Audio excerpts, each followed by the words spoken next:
Ready to explore some really fascinating contemporary art today. Absolutely.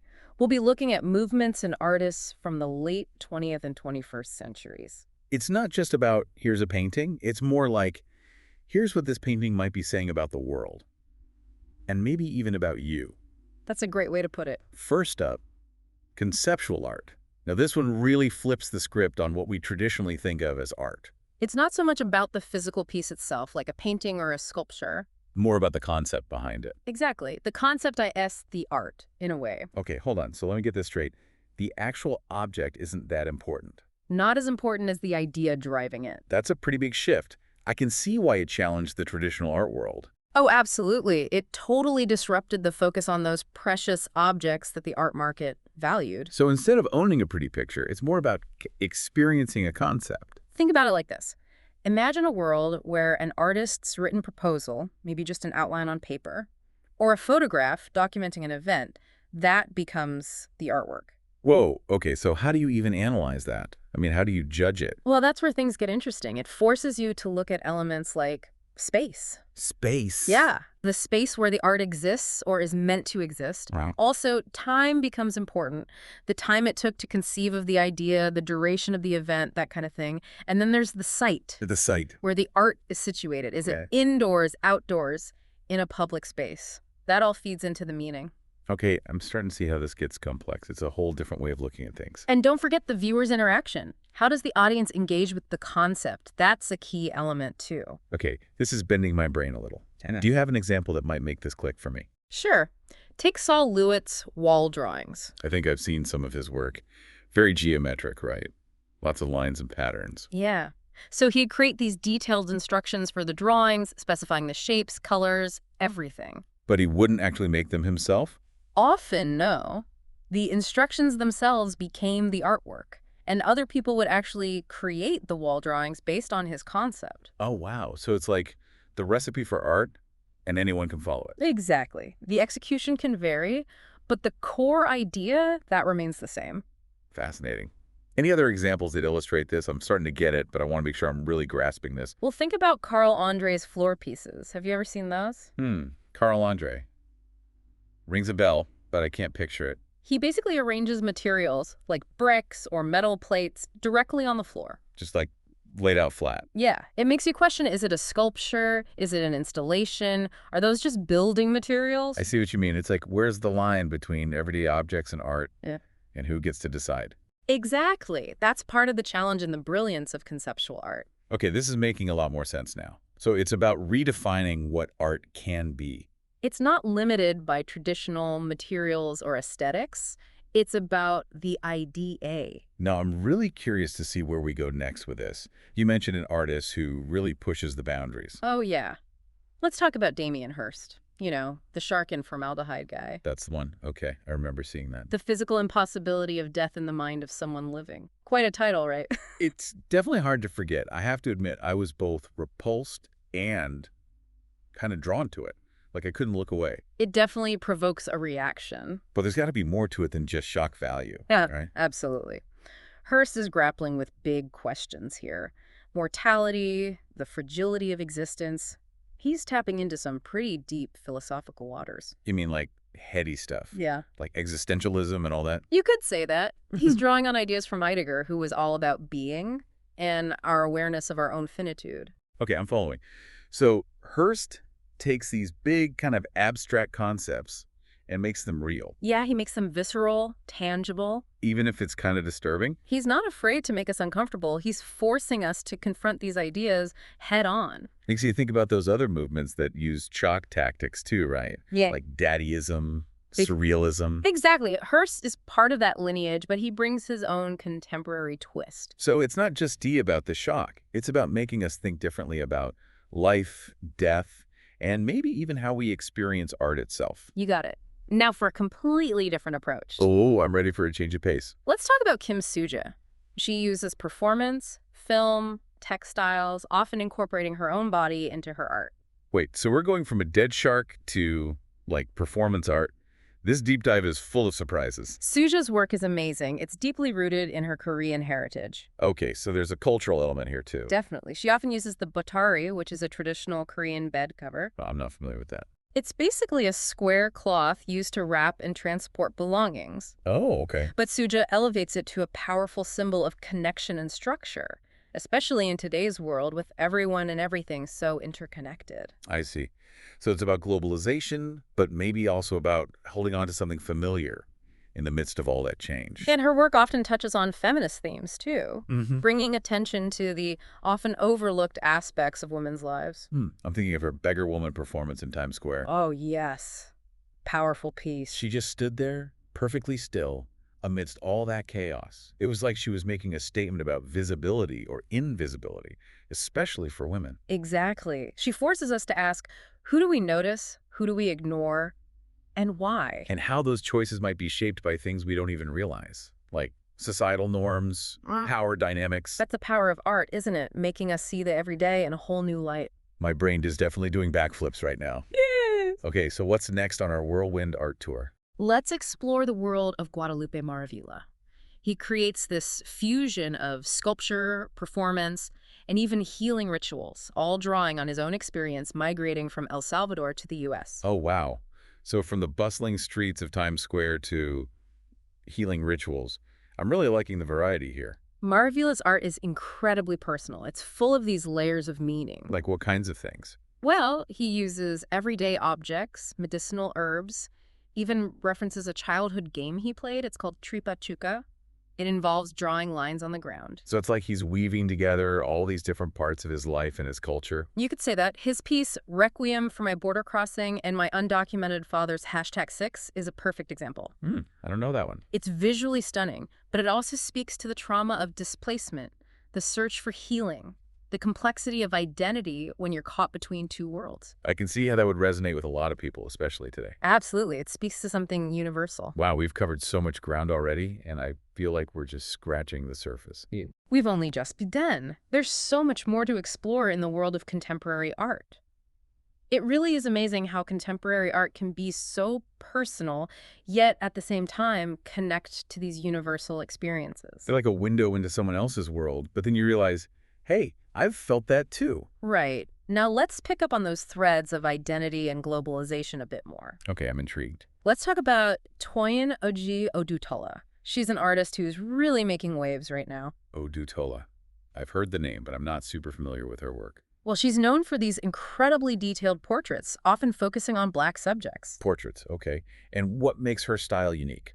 She uses charcoal and pastel, but in a way that's almost sculptural. It's not just about capturing a likeness, it's about telling a story through every line, every shade. So each portrait is like a world unto itself. Exactly. Sadie, one of her portraits, it really exemplifies this. Okay, Sadie, tell me more. So you've got these subtle details woven in, like there are palm trees in the background, almost hidden. Palm trees, okay. And they hint at the model's Jamaican heritage. And then there's a map. A map? Of what? Northwest London, where she lives, actually in exile. Wow, I'm starting to see how those details aren't just decorative. They add this whole other layer of meaning. They're clues to understanding who this person is, where they come from, what their story might be. It's like reading a biography, but it's all visual. And those individual stories connect to those bigger themes we've been talking about. Displacement, belonging, searching for your identity in this globalized world. Right, it's like, how do we hold on to who we are when everything around us is changing?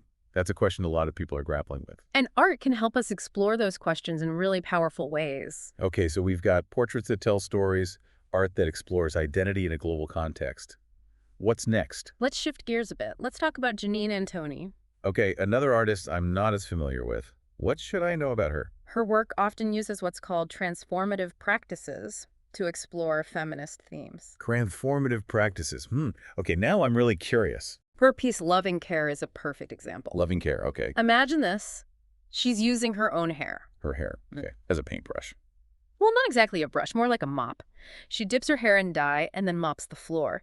This repetitive motion, almost ritualistic. Wait, hold on. She mops the floor with her own hair. Okay, that's definitely not what I was picturing. But why? What's she trying to say? Think about it. She's taking this everyday domestic act, right? Something that's often associated with women, with women's work, and she turns it into something powerful, artistic. It's like she's reclaiming that space, that action. And it's interesting, right, because it's this traditionally subservient position on her hands and knees, but it becomes this act of defiance, of taking control. I'm seeing how it ties into feminism, for sure. It's like she's saying, hey, even this mundane act, this act of cleaning, it can be art. And it's valuable. Exactly. It's making a statement about women's labor, the unseen work that's often taken for granted, and how art can challenge those assumptions, make us see things differently. This is what I love about art. It makes you look at the familiar in a whole new way. Makes you question things you might not have even thought about before. That's the power of art, isn't it? It disrupts our expectations. It gets us thinking. Okay, I'm ready for more. What else have you got for me? Let's dive into the world of decolonization in art. Decolonization, okay. Powerful topic. Who are we looking at? Shahzia Sikander. She's known for these amazing miniature paintings. Miniature paintings, as in really small. Yeah. Intricate, incredibly detailed. But what makes her work so fascinating is that she draws inspiration from traditional Indo-Persian techniques. So there's this historical connection, a cultural lineage she's tapping into. Exactly. But she doesn't just replicate those forms, she subverts them, reimagines them through a contemporary lens. She's making them her own, though. You could say that. Her piece, Spin, is a great example. It blends elements of both Muslim and Hindu iconography. Whoa, blending those two traditions together. I'm already intrigued. It creates this visual dialogue between two religious traditions that are often seen as being in conflict. It's like she's saying, hey, there's more that unites us than divides us. It's about challenging those simplistic binaries, showing how identity is complex, layered, multifaceted. And there's another layer to this, right? Because miniature painting, it's often been seen as a marginalized art form. Oh, absolutely. It was traditionally practiced by women, often in private spaces, not seen as high art. So Sikander is taking this traditionally marginalized form and bringing it into the contemporary art world. Exactly. She's reclaiming it, giving it a new platform, a new voice. And challenging those hierarchies, those power structures that dictate what is or isn't considered important art. That's the beauty of contemporary art, isn't it? It's constantly pushing those boundaries, challenging those assumptions. I'm loving this. Okay, what's next on our deep dive agenda? Speaking of challenging the status quo, let's explore the power of protest art. Oh, yeah. Protest art, I've always been drawn to that. It's art with a purpose, a message it wants to get across. Let's talk about Nancy Spero. Nancy Spero, okay. She was a force to be reckoned with. Her work was often a visceral response to injustice, to war, to the things happening in the world around her. So she wasn't afraid to tackle difficult topics. Not at all. Her piece, Three Running Figures, is a prime example. I'm not familiar with that one. It's a reaction to the Vietnam War.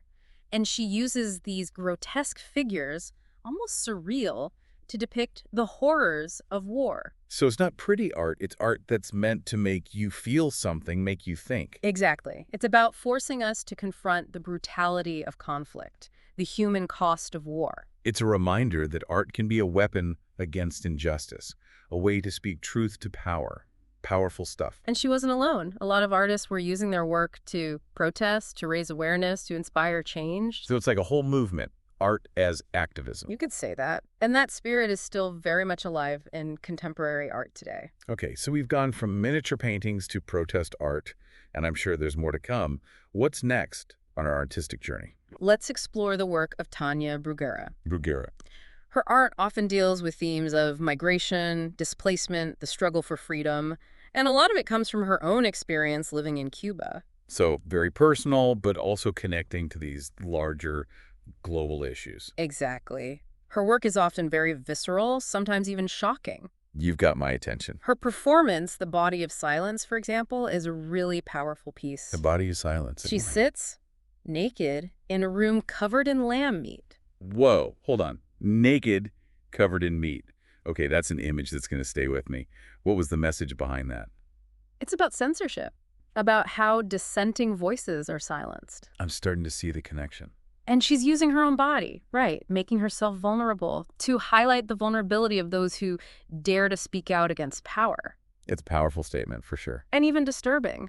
But that's part of what makes it effective. It makes you think, it makes you feel. Right. It's not just pretty art you can hang on a wall. It's something more. It's about something better. Okay, so let's shift gears a bit. But keep those themes of displacement and struggle in mind. Okay, I'm following you. I want to talk about Hiwa K. Hiwa K, okay. Another new name for me. His work is fascinating. His installations often incorporate everyday objects, like things you'd find around your house, but he uses them to explore the human cost of war and displacement. So it's like taking the ordinary and making it extraordinary, finding meaning in the mundane. Exactly. His piece, When We Were Exhaling Images, it features these large bundles wrapped in fabric. They look almost like the belongings carried by refugees. So powerful, right? Because it's something we've all seen on the news, those images of people fleeing their homes with just what they can carry. And he's elevating those images, those experiences, to the level of art, forcing us to pay attention, to really see the human impact of conflict. Right. It's so easy to get caught up in the headlines, the statistics. But his work is a reminder that those numbers represent real people, real lives. It's about making the invisible visible. Okay, this deep dive is really taking us on a journey. What else do you have in store? Let's explore the work of Ho Suh. He's an artist who creates these incredible installations that explore memory, identity, and the spaces we inhabit. Okay, spaces and memories. I'm feeling that. We all have those places that hold special meaning for us. What's special about Suh's approach? He makes these intricate, life-size replicas of spaces he's actually lived in. He recreates his own homes. Wow. Out of what? He often uses translucent fabric. It gives them this ethereal, almost dreamlike quality. Oh, wow. I'm picturing it now. It's like you can almost walk through these memories, these spaces. His piece, My Homes, is a perfect example. It's a series of these fabric structures, all connected, representing the different homes he's lived in. So it's like a visual map of his life, his journey. And it's about how those spaces shape who we are, how they hold our memories, our experiences. I love how the fabric adds this element of fragility. It's like those memories are delicate, precious, like they can fade away. Exactly. It speaks to the ever-shifting nature of home and belonging, how those ideas are constantly being redefined as we move through life. It's making me think about all those places I've called home, the people, the experiences. Like, where is home, really? Is it a physical space, or is it something more? Deep questions, right? Yeah. And art helps us explore those questions in ways that words sometimes can't. Okay, I'm ready for more. What other artistic adventures await us? Now, I want to shift gears a bit and talk about something that's on all of our minds these days. The climate crisis. Yeah, the climate crisis, it's hard to ignore. You know, it feels so big, so overwhelming sometimes. And artists are responding to that in really powerful ways. Some are documenting the effects of climate change. Others are creating works that promote sustainability or imagine alternative futures. So it's about raising awareness, but maybe also about hope, about finding solutions. Exactly. Let's start with Robert Smithson. You know, spiral jetty. Oh, yeah. The giant yeah. spiral in the salt flats. Yeah. That's the one. It's this massive earthwork sculpture made of rocks and earth that spirals out into the Great Salt Lake. It's so iconic, so striking against that vast landscape. What's the message behind it? It's this powerful symbol of humanity's relationship with nature. And the thing is, it's constantly changing. As the water levels rise and fall, salt crystals form on the rocks. But the artwork itself is alive, evolving, Right. subject to the forces of nature. And that makes you think about our own relationship with the planet. Right. It's a reminder that we're not separate from nature, we're part of it. And our actions have consequences. Exactly. Now let's look at David Brooks. Have you ever seen his piece, A Proverbial Machine in the Garden? Proverbial machine? I don't think so. What's that one about? He's got this tractor, like a farm tractor, partially buried in the ground. Buried, okay. Yeah, and these concrete shafts are framing certain parts of it, like he's excavating it, but also containing it. Okay, now I'm picturing it.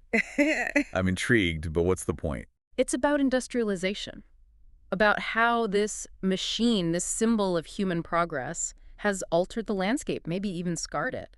So it's about the tension between human progress and nature, about the costs of our advancements. And about how those costs are often hidden, buried beneath the surface. He's making them visible, forcing us to confront them. It's making me think about all the ways we try to control nature, to bend it to our will, and what the consequences of that might be. And speaking of artists who engage with the environment, have you ever thought about Maya Lin's work in this context? Maya Lin. You mean the artist who designed the Vietnam Veterans Memorial? The one and only. Oh, wow. I've never thought of her work as being specifically about the environment, but now that you mention it. Think about the memorial itself. That long, black granite wall, how it's embedded in the landscape, sloping downwards, reflecting the sky. It's incredibly moving. It is. And it's so powerful how she uses the land itself Yeah. as part of the artwork. It's not just a sculpture, it's a space, a place for reflection. Exactly. And that connection to the natural world, it's a key part of the experience. I see what you mean. It's like, even though it's about war and memory, it also invites us to contemplate our place in the natural world. Now let's jump to Olafur Eliasson, an artist who really puts climate change front and center in his work. Eliasson. Okay, I know the name, but refresh my memory. What's his style? He creates these large-scale installations that are often immersive, very sensory. So it's not just about looking at art, it's about experiencing it with your whole body. Exactly. He wants you to feel it, to be surrounded by it. His piece, Ice Watch, is a great example. I think I've heard of that. Didn't he bring, like, giant icebergs to a city somewhere? He took these massive chunks of glacial ice from Greenland and placed them in public spaces in cities around the world. Wow, so people could actually touch these melting glaciers. Yeah, bringing the reality of climate change right to their doorstep. No more abstract concepts. It's right there in front of you. It's a powerful statement for sure. Like, you can't ignore this anymore. It's happening right now. That's exactly what he's trying to do. Make the abstract concrete. Make people feel the urgency of the situation. Okay, this is really making me think about the role of art in society. Yeah. It's not just about pretty pictures or sculptures. It's about engaging with the world, right? Let's shift gears a little, but stay with this theme of climate change. Okay, ready. Have you ever heard of Latoya Ruby Frazier? Frazier? Hmm? Not ringing a bell. She's a photographer and video artist who documents the lives of communities impacted by environmental degradation. Places that have been hit hard by pollution, industrial waste, that kind of thing. Oh, wow. So she's bringing a human face to the environmental crisis, showing the real impact on people's lives. Her work is both beautiful and heartbreaking. She captures the resilience of these communities, but also the devastating effects of pollution on their health and well-being. It's so important to tell those stories, to give a voice to those who are often marginalized or overlooked. And it reminds us that environmental justice is social justice, that these issues are interconnected. You can't separate them. It's like what we do to the planet, we do to each other. Exactly. Now let's look at Ellen Gallagher. She's a painter and collage artist, and her work is really intriguing. Okay, Gallagher. I know I've seen some of her work, but remind me. She often incorporates images of marine life into her pieces. But what's really interesting is how she connects those images to the history of the transatlantic slave trade. Whoa, the slave trade and the ocean, how does that work? Well, she's interested in the impact of that horrific history on the ocean environment itself, the ways in which the past continues to haunt the present, even in the depths of the sea. I see. It's like those ships, the people thrown overboard, the trauma, the suffering, it all happened in the ocean, and the ocean remembers, in a way. Her work has this ethereal quality, almost dreamlike, but with these dark undercurrents. It's like she's saying, we can't escape history, it's all connected. Now, for a bit of a shift, let's talk about an artist who bridges the worlds of art and science, Lucida Hurtado. Art and science. Okay, that's a combo I always find fascinating. Her paintings often explore the human body's relationship to nature, like literally how our bodies are made up of the same stuff as the earth, the air, the water. It's like that saying, we are stardust. Exactly. Her piece, Sky Skin, is a great example. It depicts her own body, but her skin is painted to look like the sky. Whoa, I'm picturing it now. Blending the human form with the cosmos. That's powerful. It's a beautiful meditation on our interconnectedness with the natural world. We've been talking about breaking down boundaries all episode, haven't we? The lines between art and life, between different cultures, between humans and nature, it's all connected. And that's what contemporary art does so well. It helps us see those connections, those complexities. Okay, I'm ready for our next artistic exploration. Where to now? Let's talk about Inigo Manglano Ovalle. His work often blurs the lines between art and science in really interesting ways. Manglano Ovalle. Okay, give me the lowdown. What should I know about him? He's a sculptor and installation artist who loves to incorporate scientific data and technology into his pieces. So he's a bit of a tanky artist. You could say that. His cloud prototype #1 is a great example. Okay, a cloud prototype. Sounds intriguing. It's this large inflatable sculpture that looks like, well, a cloud. But it's got all these sensors built in that monitor air quality. Wait, so it's a cloud that can tell us how polluted the air is? Yeah. It takes something ephemeral, like a cloud, and makes it tangible. And it makes us think about the air we breathe, something we usually take for granted. Right. It's like we don't really notice the air until it's bad, until we can't breathe. And he's using art to make us pay attention, to really see the invisible forces that shape our lives. Okay, I'm really digging how contemporary art is addressing these pressing issues like climate change, pollution, all these things that are impacting our world. And some artists are going even further. They're not just commenting on these issues, they're actually trying to create Oh, solutions. really? Like Mhm. art that's actually making a difference in the real world. Tell me more. Let's talk about Mary Mattingly. She creates these installations that are all about sustainability, about living in harmony with nature. Okay, sustainable art. I'm all ears. Her project Swale is really Oh, amazing. yeah. She built this floating food forest on a barge. Hold on. A floating food forest. Okay, I need more info. What is that? It's basically a garden on a boat full of edible plants, trees, all sorts of things you can eat. And she brought it to different waterfront locations in New York City So people could actually visit it. and harvest food for free.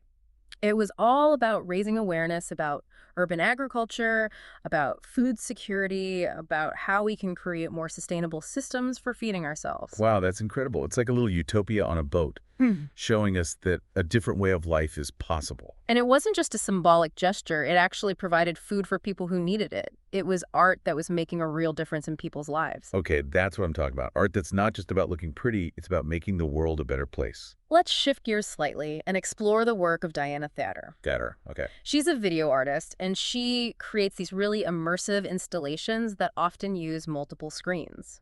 So she's playing with technology, with how we experience images. And she's often exploring themes of nature, but how we experience nature through the lens of technology. I see.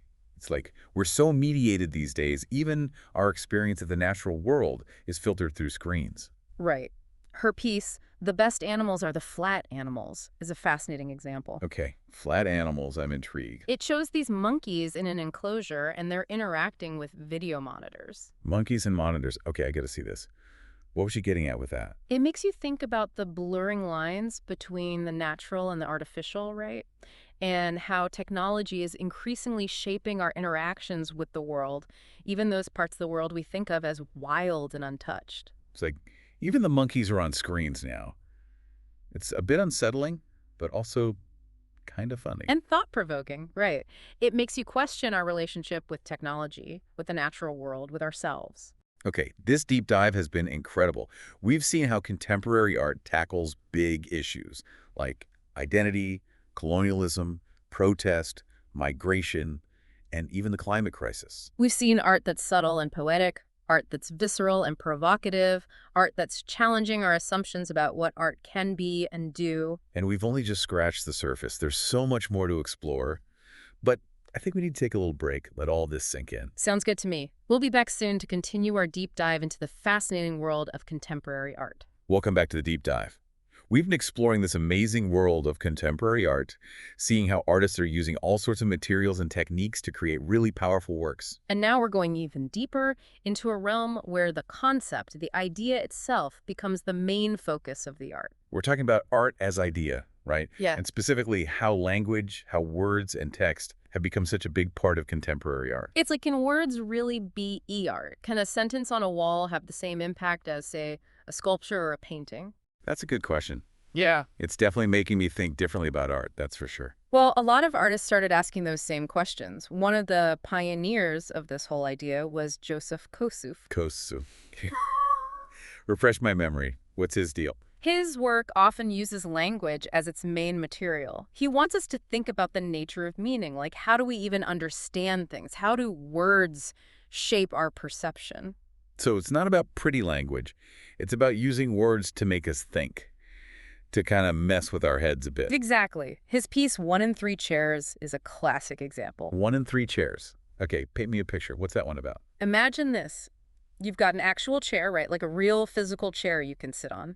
Then, next to it, there's a photograph of that same chair. Okay, I'm following. And the third chair. That's where it gets interesting. The third chair is just the dictionary definition of the word chair. Whoa, okay, I'm picturing it. But what's the point? It seems kind of simple, almost too simple. That's the brilliance of it. He's stripping away all the extra stuff, all the assumptions we bring to the idea of a chair. I see. So we've got the real chair, the image of the chair, and then the word for chair. He's showing us how our understanding of even a simple object is shaped by all these different things, by language, by images, by our own ideas. He's deconstructing the very idea of a chair. And in doing so, he's making us think about how we create meaning, how we understand the world around us. Exactly. He's turning the act of looking at art into a philosophical puzzle. Okay, I'm liking this Kosuth guy. What else did he do? Well, there's this other piece, Zero and Not. It also uses text, but in a different way. Okay, Zero and Not. I'm all ears. So he takes this text by Sigmund Freud, the famous psychoanalyst, about slips of the tongue. You know when you accidentally say the wrong word? Oh, yeah. Freud was all about those Freudian slips, right? The hidden meanings behind our mistakes. Exactly. So Kosuth takes this Freudian text and partially covers it up with black tape. He's censoring Freud. Why would he do that? It's about the power, but also the limits of language. Even though the words are partially hidden, you can still read them. It's like he's saying you can't really erase an idea, even if you try to suppress it. It's still there, lurking beneath the surface. And it makes you think about censorship, right? How often it backfires. By trying to hide something, you might actually make it more powerful, more noticeable. It's like that saying, forbidden fruit is always the sweetest. Exactly. Now let's talk about Jenny Holzer. Holzer. I know that name. She's the one who puts those big LED signs up in public spaces, right? That's her. She's all about taking art out of the gallery and putting it right in our faces, where we can't ignore it. It's like you're walking down the street, minding your own business, and bam, you're confronted with this thought-provoking message, this challenge to the status quo. Her work is about using language to spark conversations to make us think critically about the world around us. I'm thinking of her piece, You Vote. It's so simple, but so powerful, especially today. Just those two words, you vote, displayed on a billboard, an LED sign projected on a building. It's a direct call to action. It's like she's reminding us that we have a voice, that we have power, and that we need to use it, especially when it comes to politics. She's brilliant at using the language of advertising but subverting it. Instead of trying to sell us something, she's trying to wake us up to get us engaged. Okay, this is really making me think about the power of words, how they can be used to manipulate us, but also to inspire us, to challenge us. And speaking of powerful words and images, let's talk about Barbara Kruger. Oh, yeah. Kruger. Her work is iconic. Those black and white photographs with the bold red and white text. You can't miss them. She's a master of combining image and text to create these really striking, often unsettling pieces. Her work always makes me stop and think. It's like she's cutting through all the BS and getting right to the heart of things. What are some of the themes she tackles? She's often challenging gender stereotypes, exposing the emptiness of consumer culture, really highlighting the power dynamics of society. I'm thinking of that piece with the words forever and buy me, I'll change your life. It's such a brilliant critique of consumerism, how we're constantly being told that happiness can be found in buying things. She's exposing the lie, right? The way we're bombarded with messages that tell us we need to buy more, consume more to be happy. And it never really works, does it? We just end up wanting more. It's this endless cycle. She's forcing us to question the values of our society, to ask ourselves what really matters. Okay, so we've got artists using language to make us think about objects, to expose power dynamics, to call us to action, to critique consumerism. It's amazing how words can be used in so many different ways to create art. Let's look at Alan McCollum. He's an artist who's really interested in how we perceive things, how we create meaning. McCollum. Okay. Perception, meaning those are big ideas. How does he approach them through his art? He often creates these series of objects that are similar but not quite identical. Okay, similar but different. Give me an example. His surrogate paintings are a good one. They're these framed shapes that look like paintings, but they're actually just empty frames with solid color backgrounds. So it's the idea of a painting without the actual painting. He's playing with our expectations, right? Like Yep. we see a frame, we automatically assume there's a painting inside. Exactly. He's interested in how our minds try to make sense of things, how we look for patterns, how we create meaning, even when there's nothing concrete there. It's like he's saying, hey, the meaning isn't inherent in the object, it's in your head. And it makes you question the whole idea of what art is, right? What makes something a work of art? This is really stretching my brain. I'm liking it. Okay. Okay, what's next? Well, let's go from the very minimal to something much more visually rich. Let's talk about Laurie Pittman. Pittman, okay. What's his style? His paintings are incredible. They're like visual feasts, dense, colorful, full of intricate patterns, and you guessed it, text. So it's not just words on a blank canvas. It's words integrated into these really complex compositions. He pulls text from all sorts of sources, like advertising slogans, philosophical texts, you name it. And he combines them in these unexpected ways that really spark your imagination. I can see how that would be both visually stimulating and intellectually engaging. You're taking in all this visual information, and then you've got these words, these fragments of language that add another layer of meaning. It's like he's creating his own visual language, a hybrid of image and text. And it reminds us that art can be both beautiful and thought-provoking, that it can engage both our senses and our minds. Exactly. Now let's go global with language. Okay, global language. I'm intrigued. Have you ever seen Xu Bing's Book from the Sky? Book from the Sky. That sounds familiar, but I don't remember the details. It's an incredible installation. It's massive, with all these hand-carved wood blocks that he used to print what look like Chinese characters, but they're actually completely made up. They don't mean anything. Oh, hold on. He created a whole language that doesn't actually say anything. Why would he do that? He's playing with our expectations, right? We see these beautiful characters, and our brains automatically try to make sense of them. We assume they mean something, but they don't. It's like he's highlighting the constructed nature of language, how meaning is something we create, not something that's inherent in the words themselves. And it makes you think about the challenges of understanding other cultures, right? How even when we think we're speaking the same language, there can be these huge gaps in understanding. So much can get lost in translation.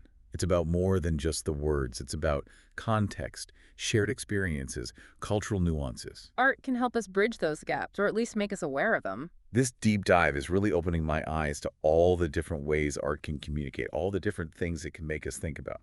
Okay, what's next? Let's talk about Damien Ortega. Ortega, okay. Another new name for me. He's a sculptor who takes everyday objects and reconfigures them, puts them together in these unexpected ways. So it's like he's giving these ordinary things a new life. He's definitely transforming them. His piece, Cosmic Thing, is a great example. He took a Volkswagen Beetle, like a classic bug, and completely disassembled it. Then he suspended all the parts from the ceiling. Wait, so it's like an exploded diagram of a car, Ugh. but hanging in the air? Exactly. It's both playful and mind-bending. I can see that. It's like you know what a car is, you've seen a million of them, but suddenly it's this strange, beautiful, almost abstract sculpture. He's taking something familiar and making us see it anew. I'm sensing a theme here.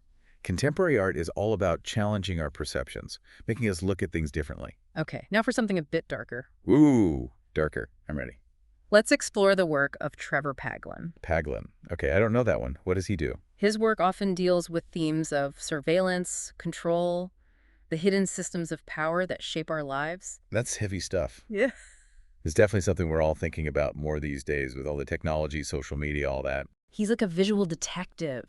He investigates things like government surveillance programs, the algorithms that control what we see online, all those invisible forces that are shaping our world. So he's taking these hidden things and bringing them to light, Yeah. making us aware of how we're being watched, manipulated, even when we don't realize it. His work can be pretty unsettling, but it's also important. It makes you question who's really in control, who's making decisions about our lives. It's like he's saying, wake up, pay attention. Don't be so quick to give up your privacy, your freedom. Now for a bit of a change of pace. Okay, I need a breather. What's next? Let's explore the work of Roni Horn. Her installations are incredibly evocative, often dealing with themes of identity, memory, and the passage of time. Horn. Okay, what's her style? She uses text, photography, and sculpture, but it's not just about the individual elements, it's about how they all come together to create this mood, this atmosphere. So it's about the feeling you get when you're in this space, the overall experience. Exactly. Her piece, Library of Water, is a beautiful example. Okay, a library of water. Yeah. I'm picturing a library full of books about water. Not quite. It's a room filled with these tall glass columns, each one containing water collected from glaciers in Iceland. Whoa, glacial water. That's amazing. And each column has a word or phrase inscribed on it, something related to weather or water. So it's like this poetic meditation on water, on time, on the natural world. And it's so serene, so contemplative. The light filters through the water, creating these beautiful patterns on the walls. It's a really special experience. It sounds magical. Now let's switch gears completely and talk about video art. Video art. We haven't really talked about that yet. I'm ready to dive in. Have you ever heard of Beryl Corot? Corot. Not ringing a bell. She's a pioneer of video art. Her installations often explore the relationship between technology, language, and culture. Okay, I'm following. Technology, language, culture. Those are all big themes we've been touching on throughout this deep dive. Her piece, Dachau 1974, is a powerful example. Dachau, as in the concentration camp. Yeah.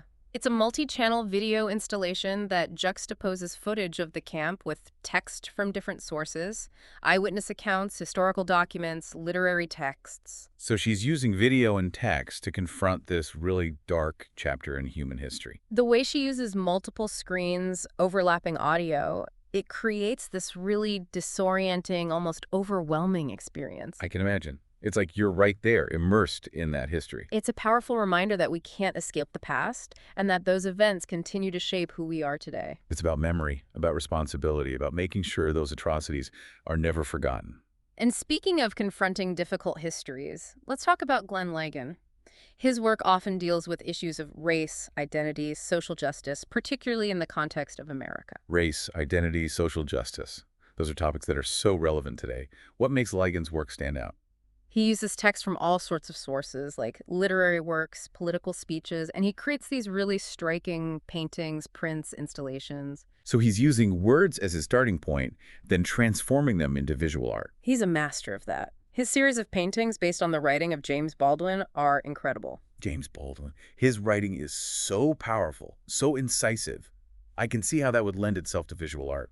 Lagan often uses stencils to layer the text onto the canvas over and over again, creating these really dense, almost illegible surfaces. It's like he's trying to make the invisible visible, to show how race is this complex, layered thing that's embedded in our language, our culture, our history. And it makes you think about how language can be used to both reveal and obscure, to both uphold and challenge systems of power. Okay, my brain is on fire. This deep dive has been amazing. We've seen how contemporary art can be playful, profound, challenging, inspiring, and sometimes even disturbing. And how language and text have become essential tools for artists to explore really complex ideas, to engage with the world, and to make us think differently about everything. It's clear that contemporary art is not just about aesthetics, it's about ideas, about starting conversations, about challenging the status quo, about making a difference in the world. So the next time you encounter a piece of art, don't just look at it. Think about it. Ask yourself, what is the artist trying to say?